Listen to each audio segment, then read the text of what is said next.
Oke, assalamualaikum warahmatullahi wabarakatuh. Perkenalkan, nama saya Muhammad Zaki Fauzan dengan NPWP 15/2024-072. Di sini saya akan menjelaskan dari mana, apa, sebagaimana tugas 50% SC1 yang telah saya kerjakan. Di sini ada 9 soal. Nah, oke, langsung aja kita mulai ke soal yang pertama. Di sini soal 1 itu membaca dataset, yaitu mengimport library pandas, membaca filenya yang berekstensi CSV, terus ke sebuah data frame bernama DF, ya. Tampilkan 5 baris dataset, tampilkan informasi struktur dataset, berikan penjelasan singkat satu dua kalimat dataset berdasarkan output input. Oke. Nah, nomor satunya di sini saya sudah mengimport pandas ya dengan df sebagai variabelnya untuk membaca dari file CSV ini. Nah, pandas ini apa? Ini pandas ini library dari Python yang mana dia base-nya itu menghitung menganalisa data via table ya. Gitu ya, kurang lebih singkatnya. Nah, di sini data 5 ya. Kita tampilkan dengan metode dari pandas itu sendiri yaitu .hid 5 baris ya, sebanyak 5 baris. Jadi menampilkan ini sebanyak 5 baris yaitu 1 2 3 4 5. Lalu yang kedua itu info ya untuk menampilkan info-info tipe data ya, jumlah barisnya, terus indeks-indeksnya sebagai macam itu menggunakan info. Nah, di mana ini ada total ada 8 kolom berarti ya, ada 8 kolom. Nah, dengan eh, banyak barisnya itu 189 dan tipe datanya itu ada integer, objek, float ya, dan lain-lain. Oke, kita lanjut ke nomor 2. Di nomor 2 ini kita diperintahkan untuk menghitung total sampah per tahunnya. Terus ini untuk data frame ringkas ya. Untuk menampilkan outputnya, urutkan juga ya, ngesort. Terus tentukan min dan max-nya. Oke, kita ke codingannya. Di sini eh, saya memanggil lagi ya dengan parse dates tahun, di mana ini singkatnya itu jadi mengklasifikasi si tahun ini hanya ngambil tahunnya aja gitu, nggak sama bulan dan harinya gitu ya. Nah, di sini ada sebuah variabel dengan total sampah. Mengapa di sini menggunakan kurung ya? Karena di sini menggunakan kurung itu fungsinya bukan sebagai tapel ya, tapi ini agar memudahkan kita saat mengetik tuh bisa di enter gitu ya, bisa lebih rapih dan lebih proper kelihatan kodenya. DF group by di sini kita menggrup ya, apa mengelompokkan ya, di mana DF tahun ya, DF tahun di mana tahun gitu ya berdasarkan jumlah sampahnya gitu ya. Tahun berdasarkan jumlah sampahnya gitu. Nah, di sini DTIR tuh jadi dia mengambil tahunnya seperti sama kayak Papsedex. Hanya tahunnya saja tidak dengan bulan dan tanggalnya. Nah, di sini kita mengelompokkan tahun berdasarkan jumlah sampahnya. Setelah itu, si jumlah sampahnya ini kita sum ya. Nah, segini kita sum, kita tambahkan total berdasarkan per tahunnya ya, berdasarkan kelompok per tahunnya dan di reset index yaitu ya. Karena bawaan ini apa namanya tuh setelah di sum itu index ya, kita mengembalikan agar formatnya itu ke data frame kembali gitu dengan apa namanya tuh nama kolomnya itu total sampah gitu. Nih print total sampah hasilnya seperti ini tuh. Tahunnya ya yang ini DTR total jumlah sampahnya tadi yang telah disum terus di reset ya agar menjadi seperti data frame seperti ini. Tuh, total sampah per tahunnya kurang lebih seperti ini dari 2016 sampai 2023. Selanjutnya ngesort sampah ya di mana berdasarkan tahun terbarunya ya. Berdasarkan tapi tahun paling lama ke tahun terbaru. Oke, salah. Berarti ini bukan ascending false. Kita defaultkan saja. Nah, nah, udah ya dari 2016 ke 2023 ya. Nah, sorted sampah ini variabel total sampah yang tadi di sini kita menggunakan metode lagi dari Pandas sendiri itu sort value. By-nya itu by tahun. Sebenarnya nggak usah pakai by juga bisa gitu ya. Langsung aja tahun itu bisa. Cuma untuk best practice-nya kita biasakan menggunakan by gitu. By tahun ya. Defaultnya ascending-nya itu true ya. Ascending true itu dari nilai kecil ke nilai besar. Yang tadi kalau ascending-nya di setting sama dengan false itu dari besar ke kecil gitu ya kurang lebih. Nah, print ini garis baru data sampah terurut dari tahun terbaru terlama berarti ya. Dari tahun terlama gitu ya. Tahun terlama. Benar kan? Nah, ke terbaru tuh. Dari 2016 ke 2023 tuh, udah ya sesuai. Selanjutnya min max ya. Di sini saya mempunyai dua buah variabel yaitu min sampah dan max sampah. Di sini total sampahnya yang tadi kita log ya. Nah, cara bacanya gimana? Pertama kita baca dulu dari ini yang di sini dulu ya. Ini namanya boolean enggak, bukan boolean. Di sini label indexing ya. Di sini label indexing maksudnya. Kita baca dulu di sini apa ini. Berarti mencari total sampah ya dari sini kolom total sampah yang diindeks min ya. Indeks min ini artinya itu index of minimum ya, index of minimum. Jadi baris ini tuh mencari dari kolom total sampah ini mana yang paling minimumnya dan menghasilkan itu indeks kelima karena indeks of minimum 5.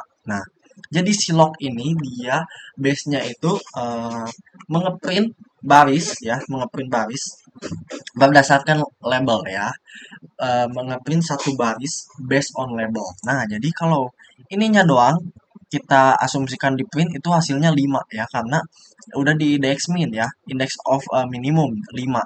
Jadi di log lagi ya agar kita menampilkan satu baris itu doang ya, satu baris segini doang. Jadi artinya total sampah dot log 5 sebenarnya ini tuh ya. Ini tuh 5 karena kita udah ke nge-index of min ya. Yang max pun sama ya kurang lebih gitu. Di sini max ya, berarti maxnya berapa? Maxnya tadi yang 2018. Nah, ini maxnya 2018 berarti 2 nih. Ini di sini di dalam log ini isinya itu 2 karena dia akan mengeprint baris based on label ya. Kalau di sininya misal kita mencari eh, tahunnya, di sini kita printkan tahun 2016 berarti yang diprintnya ini nanti ini. Nah, gitu. Kurang lebih. Nah, lalu di print juga tahun dengan jumlah sedikit yaitu min max dan nah ini tahun paling sedikitnya itu di tahun 2022 ya dengan total sampah 10.800 dan paling banyaknya itu di tahun 2018 dengan 98.500 sampah dan karena ini tipenya itu series ya dia tuh di sini name-nya 5 ya tuh menghasilkan output 5. Nah, sesuai ya. Dan di sini yang paling banyak itu 2 2018. Nah, dan tipe datanya berubah jadi float. Makanya tahunnya pun ini karena series mengikuti jadi float gitu. Bisa dikonversi lagi ke integer sebenarnya ya. Oke, lanjut kita ke nomor 3. Nah, di nomor 3 ini filter ya, based on 2021 doang. Tentukan 5 kota paling besar gitu ya. Tampilkan juga data frame-nya, nama kabupaten, jumlah sampah tahun, berdasarkan secara singkat wilayah mana yang paling besar jumlahnya pada tahun tersebut. Nah, nih kita import lagi ini sebenarnya tidak perlu ya, karena udah ada di sini, kita udah ngeran di sini, tapi nggak apa-apa. Oke, kita import lagi dan di sini buat variabel baru df 2021. Nah, di sini ada yang kalau yang tadi itu apa namanya itu labeling indexing ya, label indexing. Kalau di sini berarti boolean indexing ya. Artinya kita ngebaca dulu di sini ya. df. Nah, di data data frame df ini cari tahun. Tahun ketika nilainya 2021 itu true berarti. Nah, di sini berarti isinya true ya. Mas di sini isinya true gitu. Jadi df yang ini tuh true. Nah, di sini mengambil lagi data ya dari semua list-list atau baris-baris di apa namanya tuh di kondisi true tersebut yaitu di 2021. Jadi diambil apanya? Diambil 2021-nya dan diambil seluruh baris dari 2021. Nah, apa aja yang diambil dari 2021? Dari 2021 kita sort value lagi yaitu jumlah sampah Nah, ascendingnya itu false berarti dari yang terbesar ya. Ascendingnya false berarti yang terbesar. Jadi kita mengambil kolom jumlah sampah dari 2021 gitu. Artinya kurang lebih di hint juga ya untuk menampilkan data 5 teratas gitu. Dan kita buat lagi juga datasetnya ya, dataset data frame-nya, kolomnya itu nama kabupaten kota, jumlah sampah dan tahun. Nah, hasilnya seperti ini. Jadi kota Bandung itu eh, me, apa namanya itu ya, meraih gitu ya, meraih jumlah sampah terbanyak di tahun 2021 gitu ya. Sebanyak 1.400 ton gitu ya. Kota Bandung kedua itu disusul oleh Depok ya dengan selisih sekitar 200-an ya. Dan Kota Bekasi di selisih sekitar 400 dari Kota Bandung gitu. Jadi top 3 selama 2021 itu ada Kota Bandung, Depok, dan Bekasi ya untuk total jumlah sampah di 2021. Oke, lanjut ke nomor 5. Eh, ya. Nomor 3 ini ke nomor 5 ya, benar? Nomor 5 benar. Di sini hitung total jumlah sampah di Jawa Barat untuk tahun 2015 ya, karena 2015 nggak ada, saya membuat aturan baru. Nih, apa ya? Saya membuat aturan baru di mana saya 2015 itu diganti menjadi 2016 gitu ya. Bukan yang ini. Ya, benar kata gini. Ya, ini selisih. Mana ini? Ini nomor berapa nih? Oh, ya, pantesan salah. Nomor 4 dulu. Lanjut ke nomor 4 ya. Nah, ini nomor 4 dulu.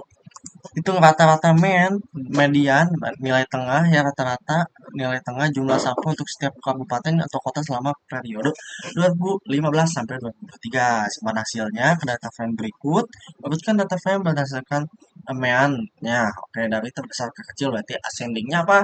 False ya. Sebutkan 3 kabupaten dengan rata-rata jumlah paling besar. Oke, nah ini kita buat lagi variabel data DF ya, data frame period, dimana ini nilainya kita boolean lagi ya.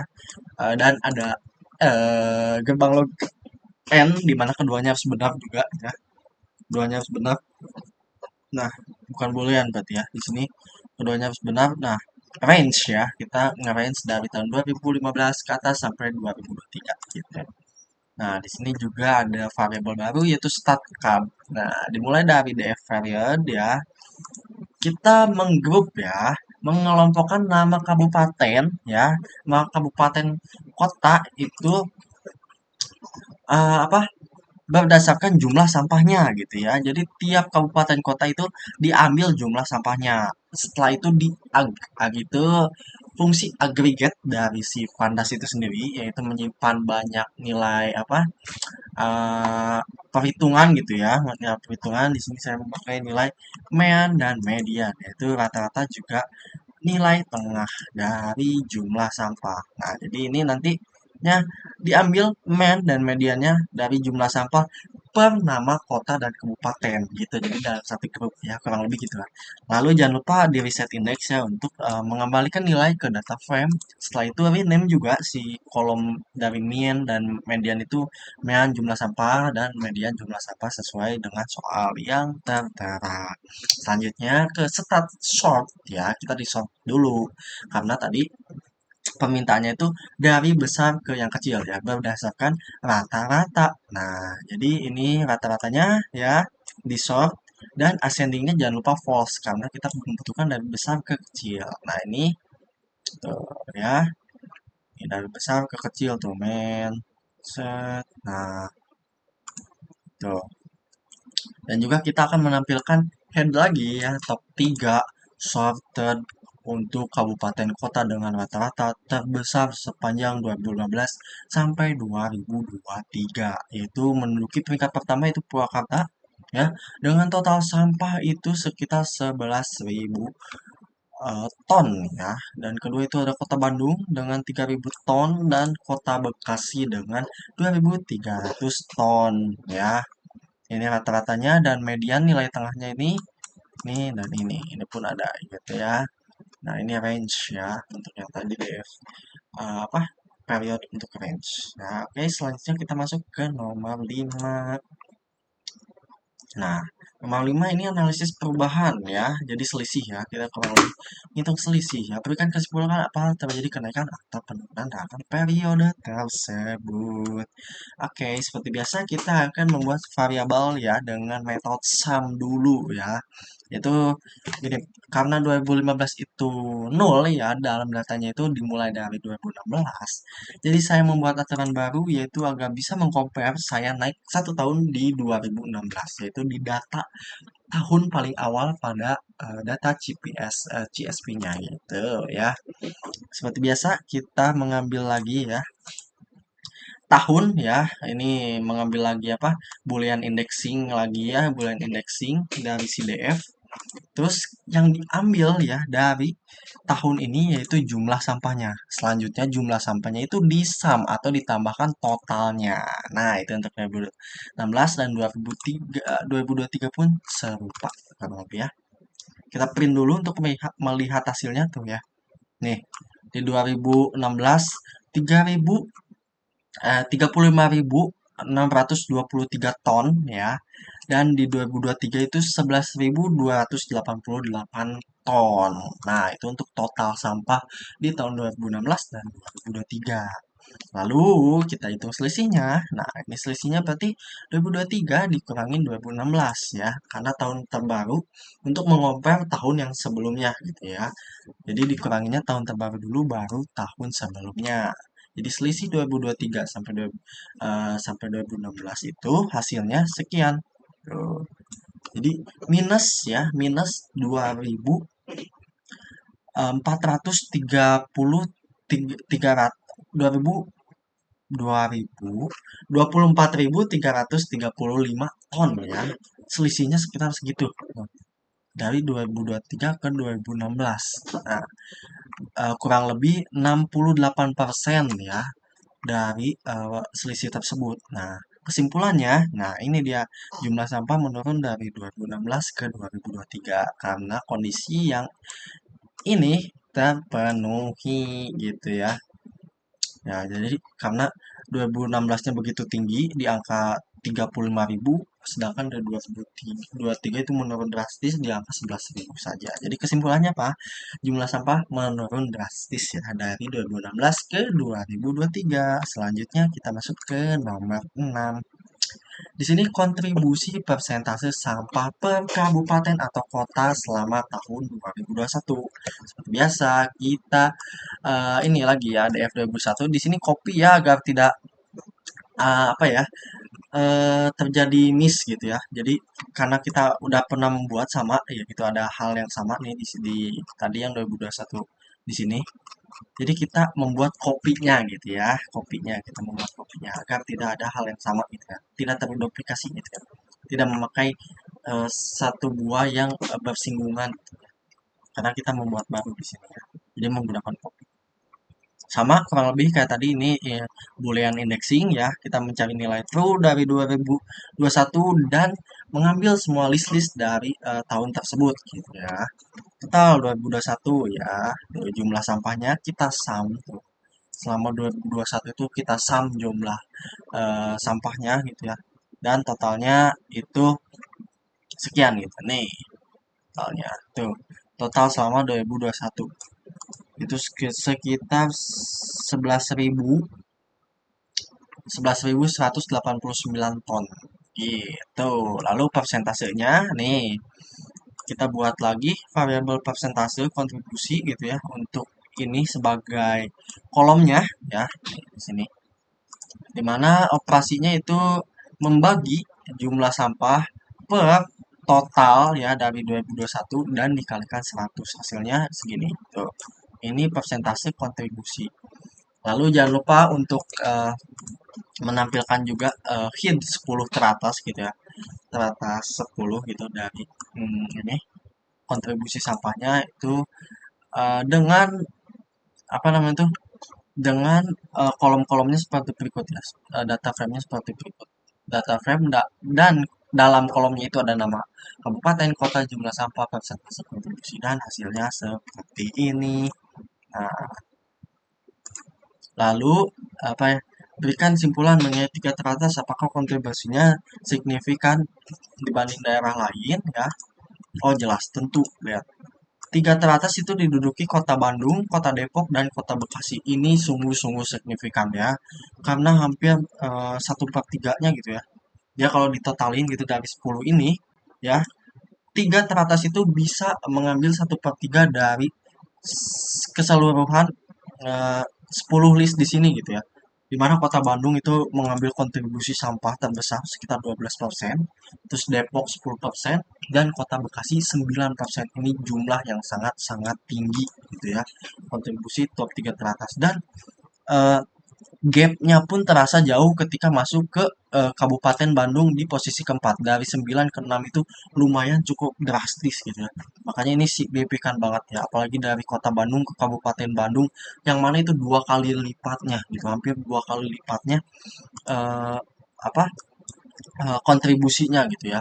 Sedangkan list-list terakhir itu mendekati semua tidak signifikan ya. Turunnya cuman one step dan sedikit-sedikit gitu ya kontribusinya tuh. Dari urutan 4 sampai ke urutan 10 itu kontribusinya itu rapat-rapat gitu. Beda dengan 3 teratas. Gitu kurang lebih. Oke, kita selanjutnya masuk ke soal nomor 7 di tren sampah ya. Nah, tren sampah di Kota Bandung di sini kita akan ngefilter data frame untuk baris nama ya Kota-Kota Bandung gitu ya. Nah, nih di sini kita menggunakan lagi indexing apa ya namanya tuh Boolean indexing gitu ya, Boolean indexing. Nah, di sini kita baca dulu ya ini. Alur bacanya tuh kayak gini. Set mencari dari data frame nama kolom nama kabupaten kota. Nah, dari nama kolom kabupaten kota itu cari di mana itu barisnya itu kota Bandung. Kalau ada itu nilainya true gitu. Dan dari nilai true itu si DF ini mengambil semua list-list dari hasil truk tersebut ya kurang lebih kayak gitulah analoginya ya. Langsung BDG trend ya di sini BDG trend di mana tahun tahun dan jumlah sampahnya gitu ya. Yang di sort value-nya itu si tahunnya gitu. Mengambil tahun dan jumlah sampahnya gitu ya untuk kolom kolom tahun dan jumlah sampahnya. Jadi gimana ya? Penjelasannya tuh di belakang koma tuh tahun yang mau di eh, jumlah sampah berdasarkan tahunnya ya gitu ya kurang lebih simpelnya. Dan print PDG trennya itu nah seperti ini tuh ngeprint dia ya tahun juga jumlah sampahnya tuh. Dimana ini berdasarkan kota Bandung doang ya dari tahun 2016 ke 2023 gitu ya. Nah ini ada juga list apa indeksnya gitu ya. Indeks 20, 128. Nah selanjutnya itu kan perintah selanjutnya pilih saat nah ini ya. Tahun berapa sampah Kota Bandung paling tertinggi dan apakah tren sampah naik, turun, atau fluktuatif selama 2015 sampai 2023 gitu ya. Jawab ini ya. Nah, ini data frame-nya. Tadi berisi jumlah sampah ada untuk Kota Bandung. Nah, ini kan udah ya 2016 sekian. Tahun tertingginya itu ada di tahun 2018 gitu ya untuk Kota Bandung sendiri dan jumlah sampahnya itu 7.060 ton. Dan apakah trennya itu naik, turun, atau fluktuatif? Kita bisa lihat dari sini. Pertama dari 2016 naik ke 2017 itu naik ke 2007 apa namanya tuh 18 pun naik lagi ya dan di 2020 itu sempat turun ya karena mungkin pandemi COVID. Nah, di 2021 berlanjut turun, 2022 berlanjut turun, dan 2023 kembali penaikan. Nah, untuk trennya itu dari 2016 ke 2018 itu naik ya. Dan ketika memasuki pandemi selama 3 tahun itu mengalami penurunan yang signifikan. Dari 7.000 itu ke 15.000 itu jauh banget gapnya gitu ya. Nih dari 2020 ke 2022 dan setelah beres pandemi masuk ke masa peralihan ya di 2023 itu mulai kembali lagi tren kenaikan. Jadi kalau dibilang fluktuatif itu sedikit ya fluktuatif, sangat-sangat fluktuatif kalau dilihat ya. Karena dia naik turunnya itu signifikan ketika terkhusus pada pandemi gitu ya. Ini fluktuatif tapi mostly gitu ya, dia naik kalau dunia baik-baik saja dan dia turun ketika terjadinya pandemi. Nah, ketika peralihan kembali, dia mulai naik kembali. Gitu, kurang lebih kesimpulannya dari tren yang ini. Nah, oke, selanjutnya kita ke soal nomor 8, pivot table ya. Ini ke nomor 8. Nah, ini pivot table dengan indeks ya, nama kolom kolomnya kolomnya tahun gitu ya. Values-nya jumlah sampah. Periksa apakah nilai none ya atau nol ya, hilang atau pada pivot table gitu. Jika ada, ganti semua none dengan nol gitu ya. Pilih salah satu kabupaten kota bebas, tampilkan jumlah sampah per tahun berdasarkan pivot table ya. Dan sebutkan apakah ada tahun yang tidak memiliki data sebelum diisi nol. Oke. Nah, ini dia ya. Pertama kita pivot. Pivot kita mengambil dari metode lagi dari si Pandas itu ya, yaitu pivot table PD tadi untuk membaca variabel pembaca si CSV-nya. Nah, di sini kita buat lagi di mana data frame-nya ya itu dengan kolom nama indeksnya itu nama kabupaten kota, kolomnya tahun, nih kolomnya tahun, dan values-nya itu jumlah sampah tuh, jumlah sampah. Nah, gitu. Nih, print dulu pivotnya. Nah, ini nih. Adakah tahun ya? Terus di isnan dan di sum. Nah, ini artinya apa? Di sini pivot ya. Ketika pivot di sini itu ada yang nilainya itu berupa nan ya, berupa nan, dijumlahkan jumlahkan semuanya gitu. Yang berisinan tersebut gitu ya. Jumlahkan berisinan tersebut. Setelah itu pivot field ya, dimana kita ngefill uh, pivot yang tadinya tuh none, jadi fillnya isinya nol gitu. Nah, ini dia nih kesimpulannya. Saya mengambil contoh itu Kabupaten Sumedang ya, karena kota kelahiran saya gitu ya, kabupaten kelahiran saya di Kabupaten Sumedang gitu. Ya, oke sebelum diisi ya ada tahun yang nol itu yang nan itu ada di 2018 nih. Tuh, di Kabupaten Sumedang ya, saya mengambil contoh di Kabupaten. Nah, setelah diisi nol, nah 2018 seperti ini. Oke, begitu kurang lebih outputnya ya. Nah, ini tahun yang tadi tuh. Ini output dari ininya untuk yang ini. Untuk yang nomor satunya ya, untuk nomor satunya. Nih, untuk nomor satu outputnya seperti ini. Oke, selanjutnya kita akan ke nomor terakhir, di mana kita membutuhkan satu library baru yaitu Matplotlib gitu ya. Nah, di sini buat data frame seperti pada soal sebelumnya gitu. Pilih salah satu kabupaten atau kota, misal Kota Bandung, filter datanya untuk kabupaten kota buat garis X ya. Nah, buat plotnya itu Y, jelaskan interpretasi grafik tersebut. Apakah trennya naik, turun, fluktuatif ya. Apakah ada lonjakan signifikan pada tahun tertentu, bagaimana pola penanganan sampah di wilayah tersebut secara keseluruhan. Oke. Nah, di sini dulu kita jelaskan codingannya ya. Di sini tadi import ya untuk sini tuh library yang untuk menampilkan grafik kayak gini ya. Nah, ya untuk menampilkan grafik kayak gini. DF jangan lupa kita baca ya file CSV-nya. Nah, di sini kayak tadi kita ini menggunakan boolean indexing gitu ya. Di mana khusus Kota Bandung aja gitu ya. Jangan lupa trennya nih ya, trennya di sort gitu berdasarkan tahun. Di mana jumlah sampah per tahun ya di grup jumlah sampah per tahun gitu. Nah, figurnya itu apa? Figurnya tuh si ininya nih, si kanvasnya, kanvas kosong gitu. Di sini PLT membuat kanvas kosong baru.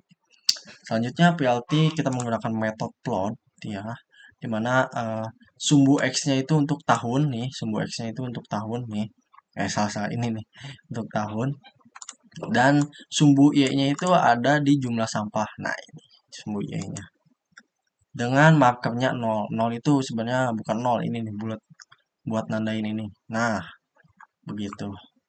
Jangan lupa ini title-titlenya ya. Untuk titlenya ini tren jumlah sampah Kota Bandung. Terus untuk Y labelnya ini tahun di bawah. Untuk X labelnya tahun dan Y labelnya itu jumlah sampah ton per hari dan grade-nya itu gitu ya. Lalu show jangan lupa. Nah, oke untuk penjelasannya kita tanya apakah trennya naik turun atau fluktuatif. Oke, dari 2016 ke 2018 itu sebelum pandemi ya, itu naik, tapi naiknya nggak begitu signifikan gitu ya. Tapi cukup kalau dari 2016 ke 2017 itu naiknya masih di range 5.000 6.000 tidak signifikan. Tapi dari 2017 ke 2018 itu sangat tinggi ya. Hampir 1.000-an ton gitu, hampir 1.000 ton. Nah, memasuki pandemi di 2018 akhir ke 2019 itu trennya merosot jauh gitu ya. Apa namanya tuh? Jumlah sampah ya penggunaan sampah masyarakat pada tahun memasuki pandemi itu merosot hampir 90%-nya gitu ya trennya. Dari yang 7.000 itu sampai ke di bawah 2.000. Lalu begitu pula selama pandemi di 2021, 2022 itu turun tapi tidak signifikan dari masa transisi dunia normal ke pandemi gitu ya. Ini trennya yang masih masih apa konservatif gitu. Setelah itu, setelah pandemi berakhir, indikasi tren kenaikan pun terlihat sedikit naik kembali gitu di 2022 sampai 2023-nya. Gitu. Oke, bagaimana pola pengelolaan sampah di wilayah tersebut secara keseluruhan? Sebenarnya apa pengelolaan untuk pandemi karena mungkin kebanyakan aktivitas di rumah itu cenderung turun saat pandemi ya pengelolaan pun lebih efisien dan efektif tapi ketika normal itu eh, naik gitu ya naik gitu kalau bisa seperti itu lonjakan signifikan pada tahun tertentu ada itu tahunnya nah kalau naik itu dari 2017 ke 2018 tapi kalau penurunan dari 2018 ke 2020 trennya itu naik konservatif gitu ya naik konservatif, naik signifikan, turun konservatif ya, dan naik lagi konservatif gitu. Jadi fluktuatif sih masuknya. Kalau di range tengah-tengah di antara transisi pandemi dan dunia normal. Oke, mungkin cukup sekian video dari penjelasan tugas SC1 saya kali ini. Kurang lebihnya mohon maaf. Wabillahi taufiq wal hidayah. Wassalamualaikum warahmatullahi wabarakatuh.